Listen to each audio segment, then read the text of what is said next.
آج کی اس نشست میں ہم بات کریں گے غزوہ احد کی جنگی تیاریوں کے متعلق۔ بسم اللہ الرحمن الرحیم، اللہم صلی علی محمد وعلی آل محمد وعترتہ بعدد کل معلوم لک۔ السلام علیکم ناظرین، سیرت النبی صلی اللہ علیہ وآلہ وسلم کی 48ویں نشست میں خوش آمدید۔ ناظرین، آئندہ آنے والی نشستوں میں آپ واقعہ غزوہ احد سنیں گے۔ آپ ہماری گزشتہ تمام تر نشستوں میں واقعہ بدر سن چکے ہیں۔ اب اگلا غزوہ احد تھا۔ اہل مکہ کو معرکہ بدر میں شکست و ہزیمت کی جو ذکر اور اپنے صنادید اشراف کے قتل کا جو صدمہ برداشت کرنا پڑا تھا، اس کے سبب وہ مسلمانوں کے خلاف غیظ و غضب سے کھول رہے تھے، حتیٰ کہ انہوں نے اپنے مقتولین پر آہ و فغاں کرنے سے بھی روک دیا تھا اور قیدیوں کے فدیے کی ادائیگی بھی جلد بازی کا مظاہرہ کرنے سے منع کر دیا تھا تاکہ مسلمان ان کے رنج و غم کی شدت کا اندازہ نہ کر سکیں۔ پھر انہوں نے جنگ بدر کے بعد یہ متفقہ فیصلہ کیا کہ مسلمانوں سے ایک بھرپور جنگ لڑ کر اپنا کلیجہ ٹھنڈا کریں اور اپنے جذبہ غیظ و غضب کو تسکین دیں، اور اس کے ساتھ ہی اس طرح کی معرکہ آرائی کی تیاری بھی شروع کر دی۔ اس معاملے میں سرداران قریش میں سے اکرمہ بن ابی جہل، صفوان بن امیہ، ابو سفیان بن حرب اور عبداللہ بن ربیعہ زیادہ پرجوش اور سب سے زیادہ پیش تھے۔ ان لوگوں نے سلسلے میں پہلا کام یہ کیا کہ ابو سفیان کا وہ قافلہ جو جنگ بدر کا باعث بنا تھا اور جسے ابو سفیان بچ کر نکال لانے میں کامیاب ہو گیا تھا، اس کا سارا مال جنگی اخراجات کے لیے روک لیا۔ اگر آپ نے یہ واقعہ نہیں سنا تو ہماری گزشتہ اقساط میں آپ واقعہ بدر پورا سن سکتے ہیں۔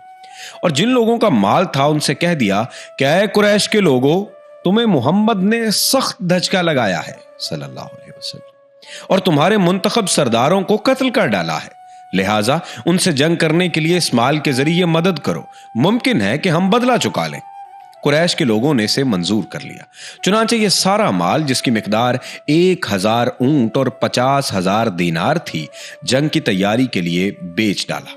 اس بارے میں اللہ تعالیٰ نے یہ آیت نازل فرمائی، جن لوگوں نے کفر کیا وہ اپنے اموال اللہ کی راہ سے روکنے کے لیے خرچ کریں گے، تو یہ خرچ تو کریں گے لیکن پھر یہ ان کے لیے باعث حسرت ہوگا، پھر مغلوب کیے جائیں گے۔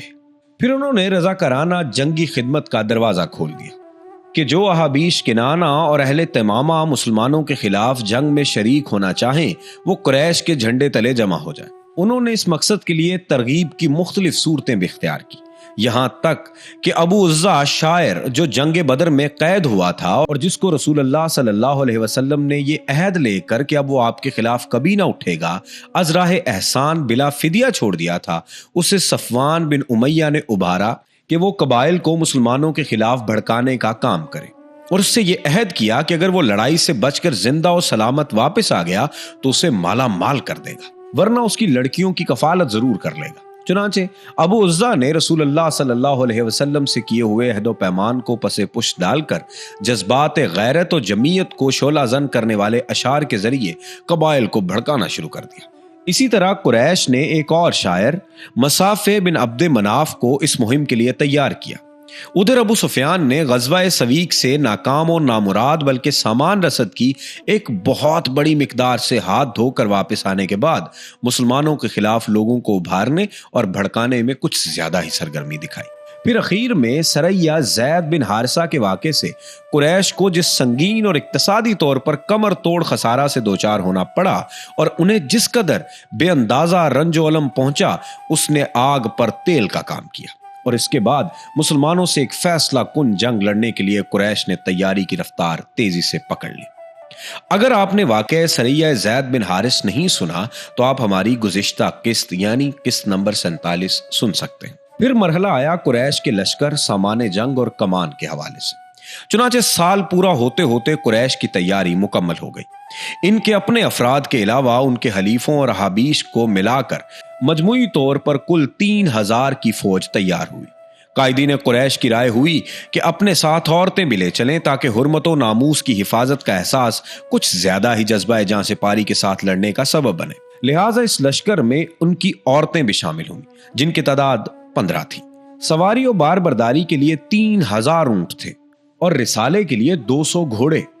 ان گھوڑوں کو تازہ دم رکھنے کے لیے انہیں پورے راستے بازو میں لے جایا گیا، یعنی ان پر سواری نہیں کی گئی۔ حفاظتی ہتھیاروں میں 700 زرہیں تھیں۔ ابو سفیان کو پورے لشکر کا سپہ سالار مقرر کیا گیا رسالے کی کمان خالد بن ولید کو دی گئی اور اکرمہ بن ابی جہل کو ان کا معاون بنایا گیا۔ پرچم مقررہ دستور کے مطابق قبیلہ بنی عبدالدار کے ہاتھ میں دیا گیا۔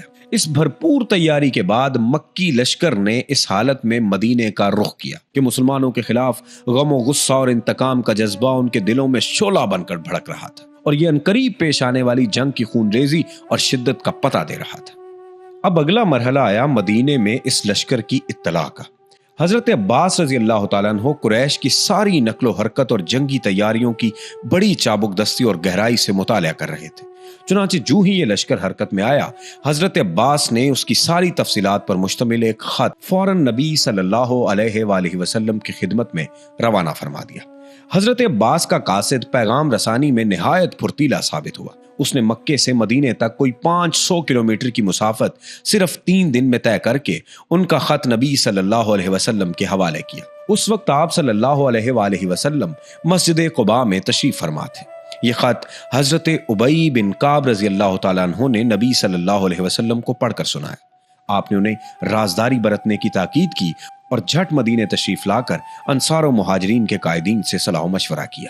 اس کے بعد مدینے میں عام لام بندی کی کیفیت پیدا ہو گئی۔ لوگ کسی بھی اچانک صورتحال سے نمٹنے کے لیے ہمہ وقت ہتھیار بند رہنے لگے، حتیٰ کہ نماز میں بھی ہتھیار جدا نہیں کیا جاتا تھا۔ ادھر انصار کا ایک مختصر سا دستہ جس میں سعد بن معاذ، اسید بن حزیر اور سعد بن عبادہ رضی اللہ تعالیٰ عنہم تھے، رسول اللہ صلی اللہ علیہ وآلہ وسلم کی نگرانی پر تعینات ہو گیا۔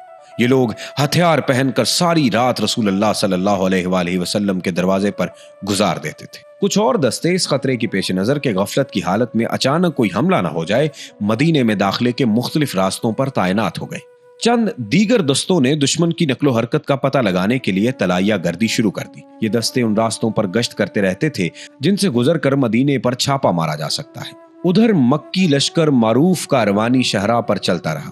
جب ابوا پہنچا تو ابو سفیان کی بیوی ہند بنت عتبہ نے یہ تجویز پیش کی کہ رسول اللہ صلی اللہ علیہ وآلہ وسلم کی والدہ کی قبر اکھیڑ دی جائے، لیکن اس دروازے کو کھولنے کی جو سنگین نتائج نکل سکتے تھے، اس کے خوف سے قائدین لشکر نے یہ تجویز منظور نہ کی۔ ناظرین، اس بات سے اندازہ کریں کہ رسول اللہ صلی اللہ علیہ وسلم کو اذیت پہنچانے کے لیے کس طرح کی مکاری کا سامنا تھا۔ یعنی ابو سفیان کی بیوی ہند بنت عتبہ نے یہ تجویز کی کہ رسول اللہ صلی اللہ علیہ وسلم کی والدہ کی قبر نعوذ باللہ اکھاڑ دی جائے، لیکن سب نے یہ کہہ کر منع کر دیا کہ اس کے بعد پھر ہماری جاں بخشی نہیں ہو سکتی۔ اس کے بعد لشکر نے اپنا سفر بدستور جاری رکھا، یہاں تک کہ مدینے کے قریب پہنچ کر پہلے وادی عقیق سے گزرا، پھر کسی قدر داہنے جانب کترا کر کوہ احد کے قریب عینین نامی ایک مقام پر جو مدینہ کے شمال وادی قنا کے کنارے پر ایک بنجر زمین ہے، وہاں پر پڑاؤ ڈال دیا۔ یہ جمعہ 6 شوال سن 3 ہجری کا واقعہ ہے۔ ناظرین، اگلی نشستوں میں آپ اس جنگ کے باقی احوال سنیں گے۔ تب تک کے لیے اپنے میزبان سید ابرار ابو الحسن کو اجازت دیجیے۔ اللہ حافظ و ناصر۔